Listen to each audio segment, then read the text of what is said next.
Hello दोस्तों, Rama mathematics classes में आपका स्वागत है। जैसे कि इसके पिछले वीडियो हम 7500 के अंतर्गत सेट नंबर 13 पढ़ चुके थे। आज देखते हैं इस वीडियो में सेट नंबर 14।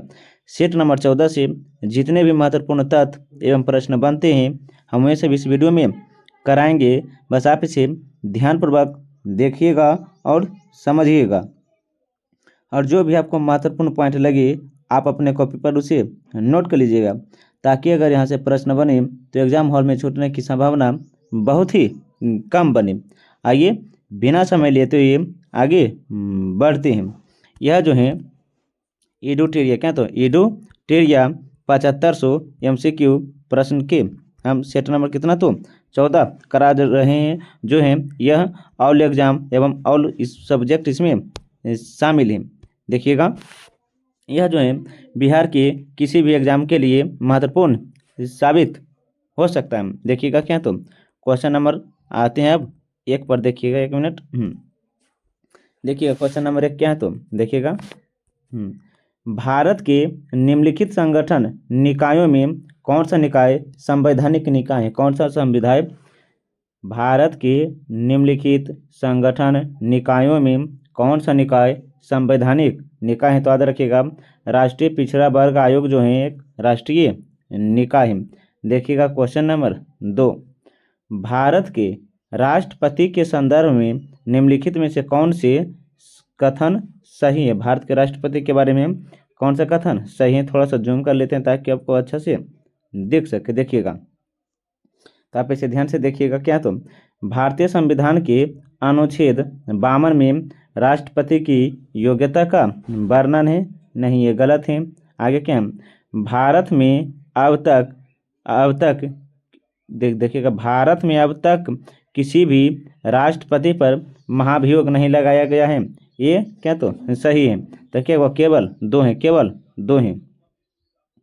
देखिएगा क्वेश्चन नंबर क्या है, तो 3, भारतीय संविधान में राष्ट्रपति के चुनाव की प्रक्रिया किस देश के संविधान से ली गई है? भारतीय संविधान में राष्ट्रपति के चुनाव की प्रक्रिया संविधान की किस देश से ली गई है? तो याद रखिएगा, आयरलैंड से ली गई है। कहाँ? तो आयरलैंड से। DPSP भी कहाँ से लिया गया? तो आयरलैंड से ही लिया गया है। याद रखिएगा, एकल नागरिकता के प्रावधान कहाँ? तो ब्रिटेन से लिया गया है। राष्ट्रपति क्या बोले हैं? राष्ट्रपति, उपराष्ट्रपति, राज्यपाल एवं राष्ट्रपति पर महाभियोग ये सभी कहाँ लिया गए हैं? तो अमेरिका से लिया गया। यहाँ पे से ध्यान से याद रखिएगा। क्वेश्चन नंबर देखते हैं 4, भारत में न्यायपालिका द्वारा रिट जारी करने का प्रावधान किस देश से लिया गया है? भारत में न्यायपालिका द्वारा रिट जारी करने का प्रावधान किस देश से लिया गया है? तो याद रखिएगा, ये भी ब्रिटेन से लिया गया है। न्यायपालिका जो है रिट जारी कर सकते हैं, किस देश से लिया गया है? तो ब्रिटेन से लिया गया है। आगे देखिएगा, और दक्षिण अफ्रीका से क्या बोले हैं? दक्षिण अफ्रीका से जो है संविधान में संशोधन का प्रावधान लिया गया है। संविधान में संशोधन जो अनुच्छेद 368 में, यहाँ पे से ध्यान से याद रखिएगा। ऑस्ट्रेलिया से समवर्ती सूची का विषय लिया गया है। ऑस्ट्रेलिया से क्या, तो समवर्ती सूची का विषय लिया गया है। क्वेश्चन नंबर देखिएगा 5, संविधान के किस अनुच्छेद में वर्णित है कि भारत के उच्चतम न्यायालय एवं उच्च न्यायालय की समस्त कार्यवाही अंग्रेजी भाषा में होगा? समस्त कार्यवाही जो है अंग्रेजी भाषा में होगा। तो अनुच्छेद 348, अनुच्छेद 348 है। आगे देखिएगा, क्वेश्चन नंबर 6 है क्या, तो देखिएगा एक मिनट। हम संविधान के किस अनुच्छेद में यह कहा गया है कि भारतीय संविधान का संक्षिप्त नाम भारत का संविधान है? संविधान के किस अनुच्छेद में यह कहा गया है कि भारतीय संविधान संक्षिप्त नाम भारत का संविधान है? तो याद रखिएगा, क्वेश्चन नंबर 6 का जो होगा 393 है।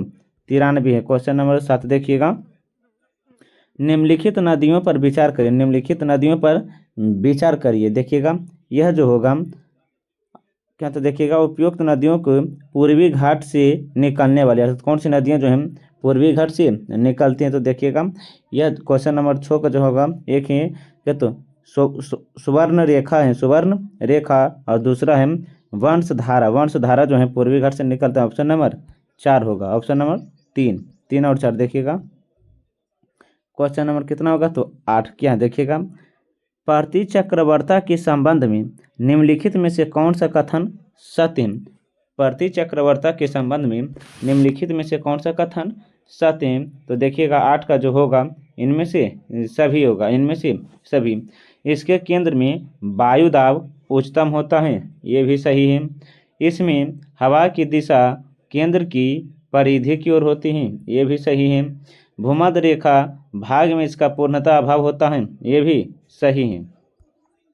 क्वेश्चन नंबर 9 देखिएगा, महासागर की भूपारपट्टी में मुख्य रूप से किसकी बहुलता होती है, मुख्य रूप से किसकी बहुलता होती है, तो याद रखिएगा क्वेश्चन नंबर 9 का जो होगा, क्वेश्चन नंबर 9 का क्या होगा तो डी, अर्थात सिलिका और मैग्नीशियम। सिलिका और मैग्नीशियम ये भी दोनों हैं, ये भी दोनों हैं। आगे देखिएगा, निम्नलिखित कथनों पर कौन सा कथन सत्य है, कौन सा कथन सत्य है पूछा है, तो देखिएगा, पृथ्वी की ऊपरी सतह की भूपारपट्टी को कहते हैं, पृथ्वी की ऊपरी सतह को भूपारपट्टी कहते हैं, जिसकी मोटाई और गहराई 35 किलोमीटर है, ये सही है। समुद्र तल पर भूपारपट्टी की मोटाई 5 किलोमीटर है, ये भी सही है। भूपारपट्टी के नीचे मेंटल 2900 किलोमीटर की गहराई तक फैला है, ये भी सही। तो इनमें से सभी होगा, ऑप्शन नंबर डी। आगे देखिएगा, एलोहल शिलालेख के संबंध में निम्नलिखित कथनों पर विचार करें, निम्नलिखित कथनों पर विचार करें, अर्थात कौन सा कथन सही है, कौन सा कथन सही है, तो देखिएगा, यह ब्राह्मणी लिपि में लिखा गया है, ये गलत है। इसमें पुलकेशिन द्वितीय द्वारा हर्षवर्धन की पराजय का उल्लेख है, ये सही है। इसे रवि कीर्ति ने लिखा, ये भी सही है। पुलकेशिन द्वितीय जो है ये लोहल अभिलेख है, रवि कीर्ति ने लिखा, तो क्या 2 और 3 ऑप्शन नंबर सी होगा, ऑप्शन नंबर सी। आगे देखिएगा, क्वेश्चन नंबर 12 क्या है, गियक और कियारी नामक नवपाषाण स्थल है, कहाँ से यह साक्ष्य मिला है, कहाँ से यह साक्ष्य मिला है, तो याद रखिएगा लद्दाख से मिला है, कहाँ से तो लद्दाख से मिला है। आगे देखिएगा, क्वेश्चन नंबर 13, प्राचीन भारत में नीलो पीटू शब्द का प्रयोग निम्नलिखित में से किसके संदर्भ में किया गया है, किसके संदर्भ में किया गया है, तो याद रखिएगा सार्वजनिक अभिलेख का रख रखाव, सार्वजनिक अभिलेख का रख रखाव।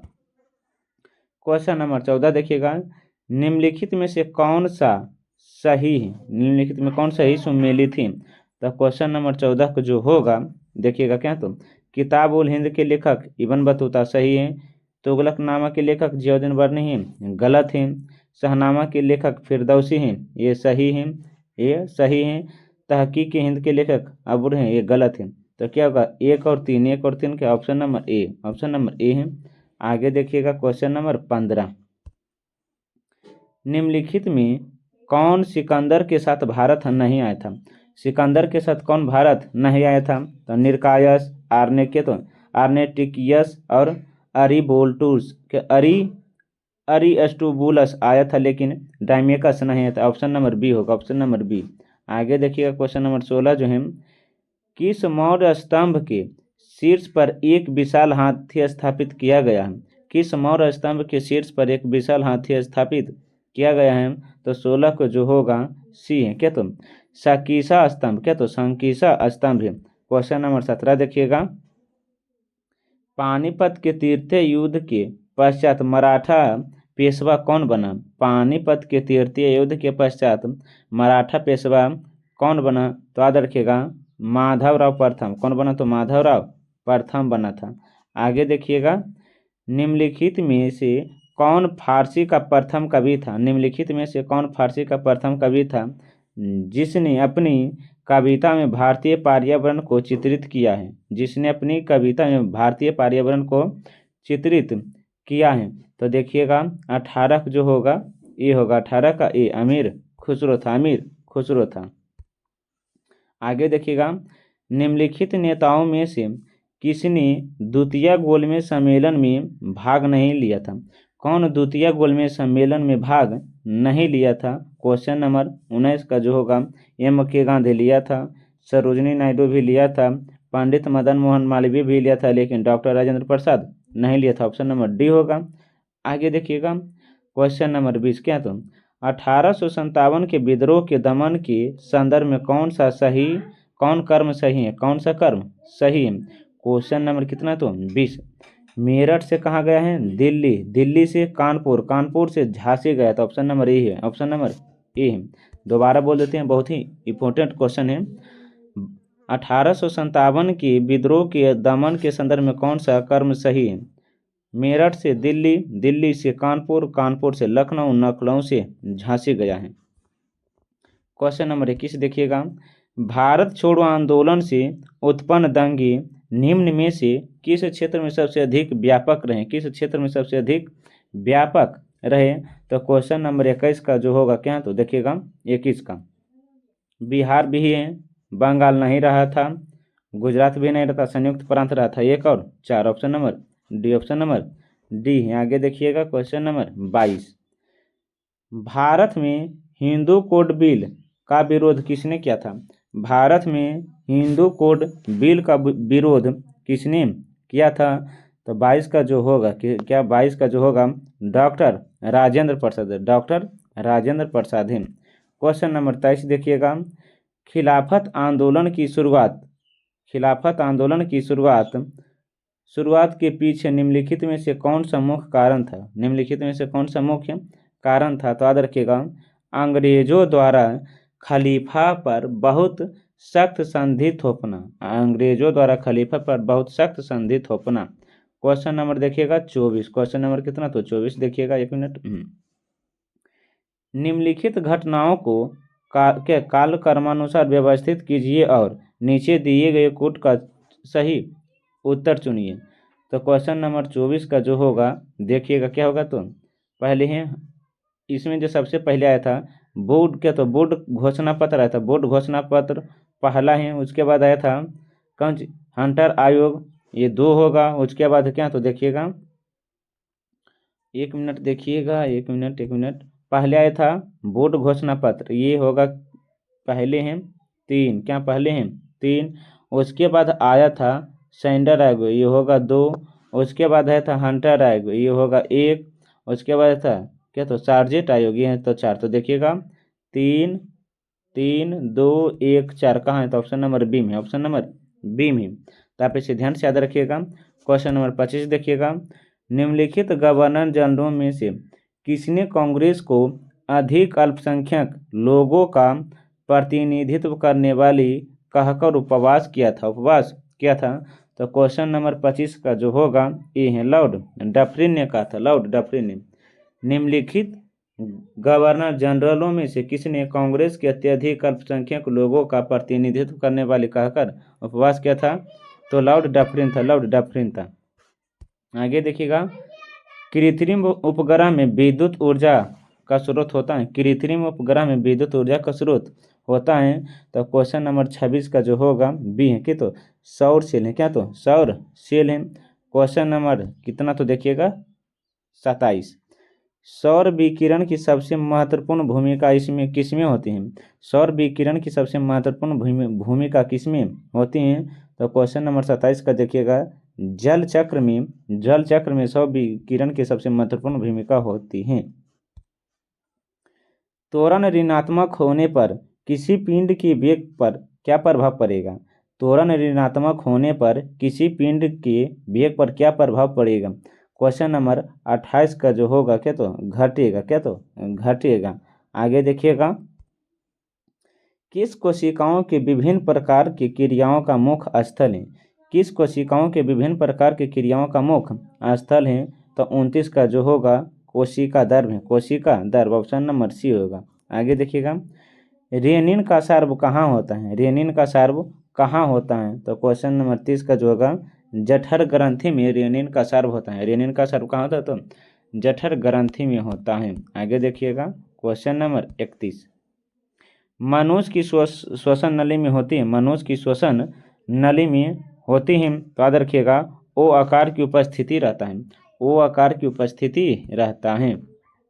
आगे हैं, क्रमिक पोषी स्तर में क्या तो विषाक्त पदार्थ की सांद्रता में वृद्धि को क्या कहते हैं? क्रमिक पोषी स्तर में विषाक्त पदार्थ की सांद्रता में वृद्धि को क्या कहा जाता है? तो क्वेश्चन नंबर 32 का होगा जैव वर्धन कहते हैं, जैव वर्धन कहते हैं। आगे क्या तो देखिएगा, प्रत्येक जबड़े में अग्र चवर्णक की संख्या कितनी जोड़ी होते हैं? प्रत्येक जबड़े में अग्र चवर्णक की संख्या कितनी होती है? कितनी होती है? तो याद रखिएगा 33 का जो होगा 4 जोड़ी होती हैं। कितनी? तो 4 जोड़ी होते हैं। क्वेश्चन नंबर 34 देखिएगा, यकृत निम्नलिखित में से किससे संश्लेषित होता है? यकृत जो है किससे संश्लेषित होता है? तो क्वेश्चन नंबर 34 का जो होगा यूरिया से यकृत संश्लेषित होता है। क्वेश्चन नंबर देखिएगा 35, क्वेश्चन नंबर 35 देखिएगा, क्या तो पीनियन ग्रंथि से स्रावित होता है, पीनियन ग्रंथि से स्रावित होता है मेलाटोनिन होता है, मेलाटोनिन। ऑप्शन नंबर सी होगा। आगे देखिएगा, निम्नलिखित में से कौन सा कथन सही नहीं है? आपको गलत कथन बताना है कि कौन सा कथन सही नहीं है। तो देखिएगा, दाल में प्रोटीन की प्रचुरता होती है, ये भी सही है। दूध विटामिन ए के समृद्ध स्रोत हैं, ये भी सही है। अनाज कार्बोहाइड्रेट के अत्यंत अल्प स्रोत हैं, ये गलत है। सब्जियों खनिज का समृद्ध स्रोत है, ये भी सही है। ऑप्शन नंबर सी होगा। आगे देखिएगा, एसिलिटीन गैस को लाल तप्त तांबे की नली से प्रवाहित करने पर किस कार्बनिक तत्व का निर्माण होता है? एसिटिलीन गैस को लाल तप्त तांबे की नली को प्रवाहित करने वाले किस कार्बनिक तत्व का निर्माण होता है? तो क्वेश्चन नंबर 37 का जो होगा क्या तो बेंजीन है। क्या तो बेंजीन है। क्वेश्चन नंबर 27 देखिएगा, 38 है, निम्नलिखित में से कौन सी बहुलक का उपयोग क्या तो कंघियों के निर्माण में, विद्युत रिसर्च, बर्तन के हेल्थ और कंप्यूटर युक्तियां बनने में किया जाता है? ऑप्शन नंबर 38 का जो होगा ये होगा क्या तो बैके लाइट है। क्वेश्चन नंबर 39 देखिएगा, आयोडीन और पोटेशियम क्लोराइड के मिश्रण से आयोडीन को अलग किया जाता है, आयोडीन को अलग किया जाता है। तो क्वेश्चन नंबर 39 का जो होगा ध्यान से रखिएगा, क्या तो ऊर्ध्वपातन। आयोडीन और पोटेशियम क्लोराइड के मिश्रण से आयोडीन अलग किया जाता है तो ऊर्ध्वपातन द्वारा। क्वेश्चन नंबर 40 देखिएगा, जीवन संघर्ष एवं योग्यता की उत्तरजीविका का संबंध है, जीवन संघर्ष एवं योग्यता की उत्तरजीविका का संबंध है किससे? तो याद रखिएगा डार्विनवाद से है। क्वेश्चन नंबर आगे देखिएगा 41 क्या होगा, भारतीय एक दिवसीय क्रिकेट टीम के प्रथम कप्तान कौन है? भारत की एक दिवसीय क्रिकेट टीम के प्रथम कप्तान कौन रहे हैं? तो 41 का होगा अजीत वाडेगर रहा है। आगे देखिएगा, भारत की प्रथम जनजाति भाषा कौन सी है? भारत की प्रथम जनजाति भाषा कौन सी है जिसने अपना विकीपीडिया संस्करण प्राप्त किया है? विकीपीडिया संस्करण प्राप्त किया है तो संथाली है। कौन है? संथाली है। भारत की प्रथम जनजाति भाषा कौन सी है जिसने अपना विकीपीडिया संस्करण प्राप्त किया? तो संथाली भाषा है। देखिएगा 43, कौन सा शहर मंदिरों की अधिकता के कारण the cathedral city of India के नाम से जाना जाता है? तो आप ध्यान से याद रखिएगा भुवनेश्वर। कौन? तो भुवनेश्वर जाना जाता है। क्वेश्चन नंबर देखिएगा कि तो 44, आज़ादी की दीवानी संग्रहालय कहाँ है? आज़ादी के दीवानी संग्रहालय कहाँ है? तो याद रखिएगा ये है दिल्ली में। आज़ादी के दीवानी संग्रहालय कहाँ है? तो दिल्ली में। कहाँ पड़ता है? तो दिल्ली में है। क्वेश्चन नंबर 45 देखिएगा, क्वेश्चन नंबर 45 क्या तो जारवा जनजाति का निवास स्थल है? जारवा जनजाति का निवास स्थल कहाँ है? जारवा जनजाति का निवास स्थल कहाँ पड़ता है? तो अंडमान एवं निकोबार, अंडमान और निकोबार। आगे देखिएगा, ताम्रपत्र लेख दर्शाते हैं कि प्राचीन काल में बिहार की भाषाओं का संपर्क था। तो देखिएगा क्वेश्चन नंबर के तो 46 का जो होगा जावा सुमात्रा से। और सुमात्रा द्वीप कहाँ पड़ता है? तो इंडोनेशिया में। सुमात्रा द्वीप कहाँ पड़ता है? तो इंडोनेशिया में। आप ध्यान से सूची 1 और सूची 2 से मिलाइए देखिएगा। कौन सा सही है। तो क्वेश्चन नंबर कितना है तो देखिएगा, एक मिनट, क्वेश्चन नंबर 47 का क्या होगा, क्वेश्चन नंबर 47। आपको ऑप्शन ठीक से दिख रहा होगा तो देखिएगा क्या, तो देखिएगा विलुप्त प्रजाति, क्या बोले हैं, विलुप्त प्रजाति जो है, याद रखिएगा 3 का एक जो है क्या, तो लोयलेड टेल मैकेक है, लोयटेड टेल मैकेक है। आगे क्या तो देखिएगा क्या तो असुरक्षित प्रजाति, असुरक्षित प्रजाति जो होगा, असुरक्षित प्रजाति जो होगा क्या होगा तो देखिएगा बी होगा, क्या तो असुरक्षित प्रजाति क्या तो नील भेड़ से है, नील भेड़ से है, नील भेड़ से है। आगे है दुर्लभ प्रजाति मरुस्थलीय भेड़ और हार्बिन से संबंधित हैं। आगे क्या है तो देखिएगा 4 का क्या होगा डी, विलुप्त प्रजाति गुलाबरी, क्या तो गुलाबी सिर वाली वक्त से संबंधित, ऑप्शन नंबर बी होगा, ऑप्शन नंबर बी। आगे देखिएगा क्वेश्चन नंबर 48, किसी वस्तु की पूर्ति एवं प्रत्यक्ष रूप से, किसी वस्तु की पूर्ति प्रत्यक्ष रूप से किस पर निर्भर नहीं करते हैं, किस पर निर्भर नहीं करती हैं, तो उत्पादन की प्रौद्योगिकी पर, उत्पादन की प्रौद्योगिकी पर। आगे देखिएगा जब सकल निवेश शून्य होता है, जब सकल निवेश शून्य होता है तो निम्नलिखित में से कौन सा राष्ट्रीय आय को शून्य होने को रोकता है। जब सकल निवेश शून्य होता है तो निम्नलिखित में कौन राष्ट्रीय आय को शून्य होने से रोकता है, तो याद रखिएगा उपभोग। कौन रोकता है तो उपभोग। देखिएगा क्वेश्चन नंबर 50 जो है इस वीडियो का लास्ट क्वेश्चन, देखिएगा अर्थशास्त्र कला एवं विज्ञान के रूप में एक दूसरे का पूरक है यदि कौन सा कथन, किसका, कौन सा कथन किसका, तो याद रखिएगा कोसा का, किसका है तो कोसा का। आप इसे ध्यान से याद रखिएगा। आप बताते हैं कुछ महत्वपूर्ण तथ्य, बस आप इसे ध्यान से सुनते रहिएगा क्योंकि यहाँ से प्रश्न बनेगा ही बनेगा। देखिएगा जिसमें सबसे पहले महत्वपूर्ण तथ्य बताएंगे विभिन्न देशों के संसद। देखिएगा जिसे पूछेंगे रूस के संसद को क्या बोले हम, रूस के संसद को क्या कहा जाता है तो डयूमा कहा जाता है। रूस के संसद को क्या तो डयूमा कहा जाता है और अलग अलग देशों में अलग अलग पुकारा भी जाता है। जैसे देखिएगा रूस में डयूमा, और रूस की जो राजधानी है, रूस की राजधानी कहाँ पड़ता है तो मास्को, रूस की राजधानी कहाँ पड़ता है तो मास्को। और रूस की जो रुपया का नाम है रूबल है, रूस की रुपया का नाम क्या तो रूबल है। आप इसे ध्यान से याद रखिएगा। बताते देखिएगा भारत के संसद का नाम क्या तो संसद है, भारत के संसद का क्या नाम है तो पार्लियामेंट, अर्थात संसद है, क्या तो संसद है। आप इसे ध्यान से याद रखिएगा। आगे बोलेंगे रूस के संसद के नाम क्या है तो रूस के संसद के नाम अभी जस्ट बताएं तो क्या तो डयूमा है, क्या तो डयूमा है।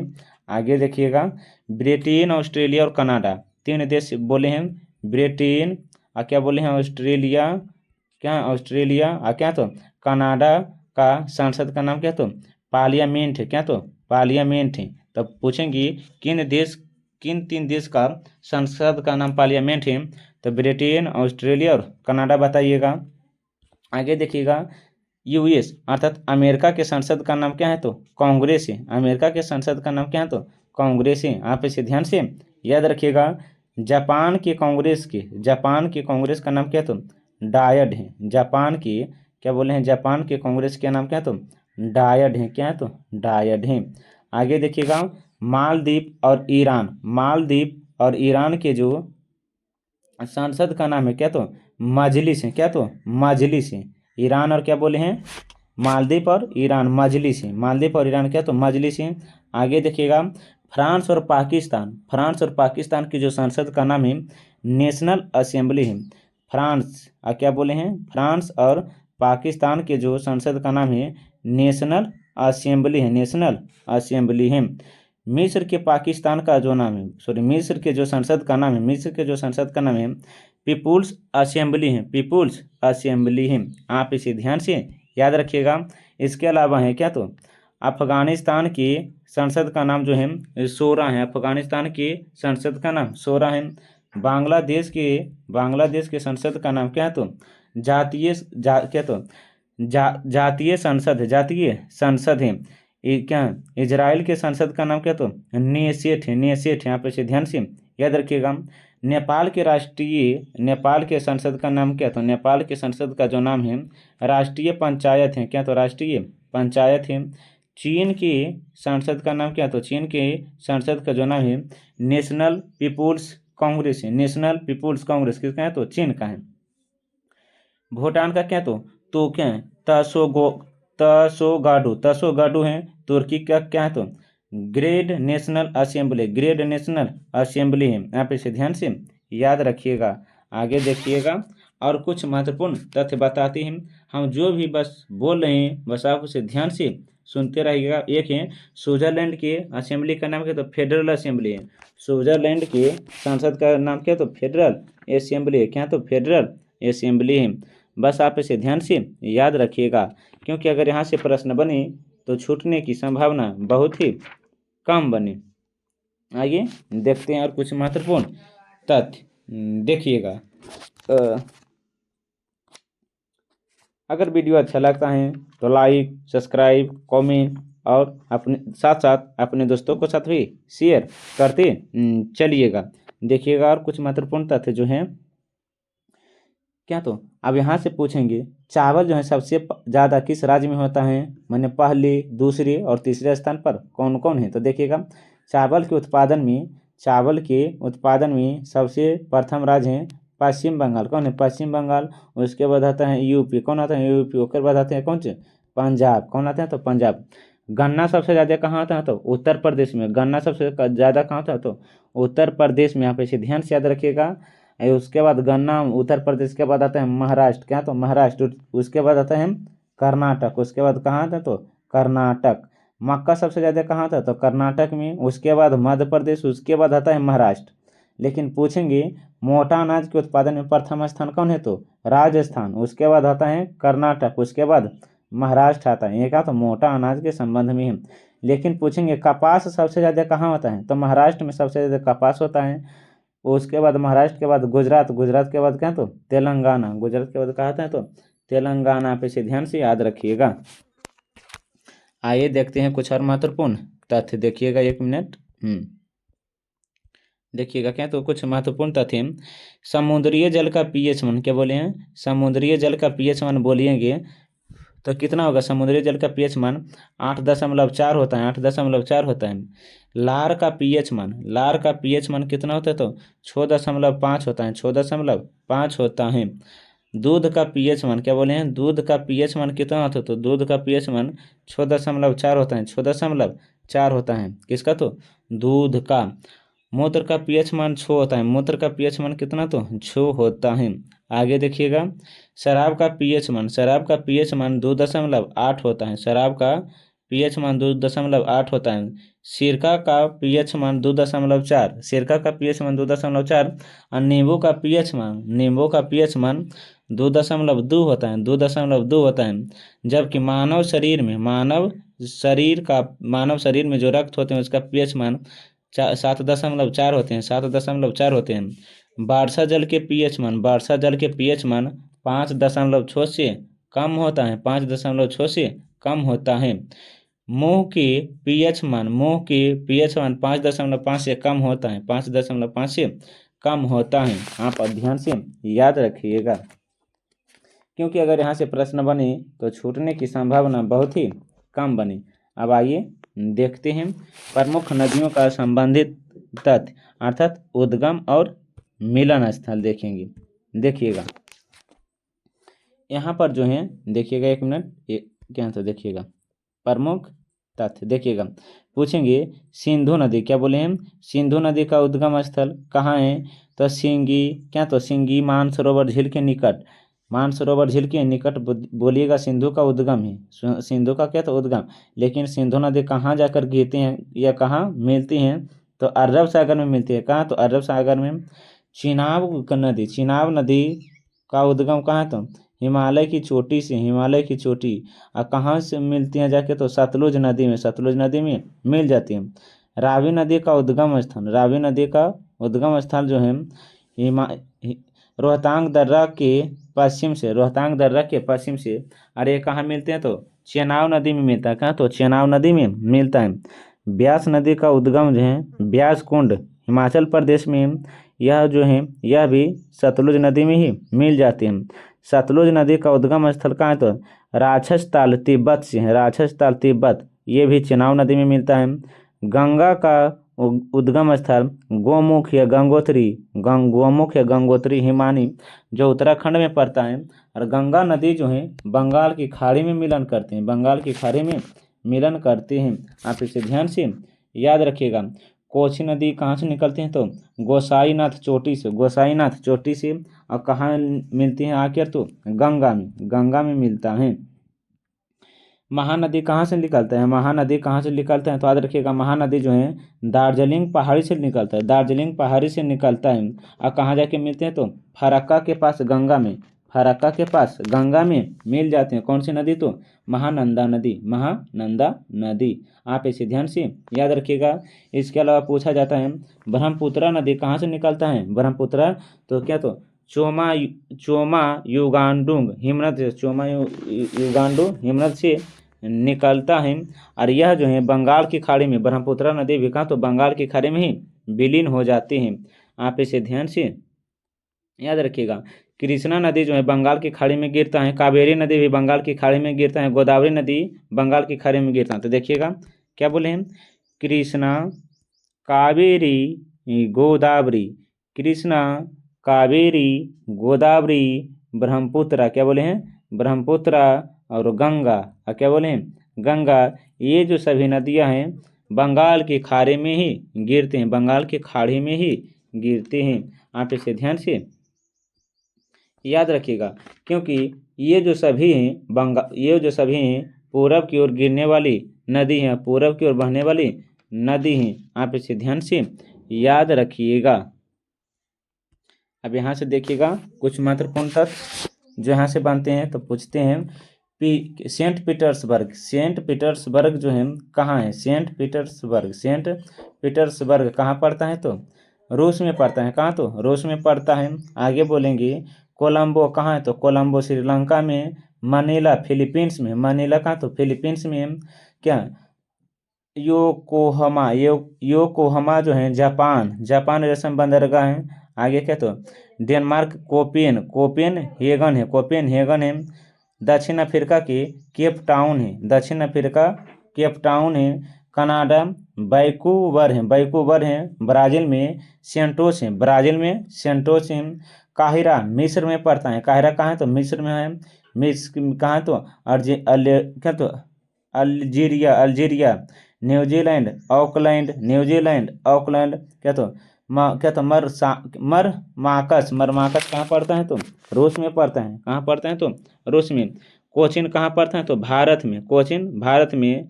ग्वादर पतन पाकिस्तान में, ग्वादर पतन कहाँ? तो पाकिस्तान में है। आप इसे ध्यान से याद रखिएगा, क्योंकि अगर यहाँ से प्रश्न बने तो एग्जाम हॉल में छूटने की संभावना बहुत ही कम बने। अगर वीडियो और कंटेंट अच्छा लगता है तो लाइक, सब्सक्राइब, कमेंट और साथ साथ अपने दोस्तों के साथ भी शेयर कीजिएगा। तब तक के लिए पढ़ने में मस्त रहिए, ज़बरदस्त रहिए। अब मिलते हैं एक नए वीडियो के साथ, तब तक के लिए धन्यवाद।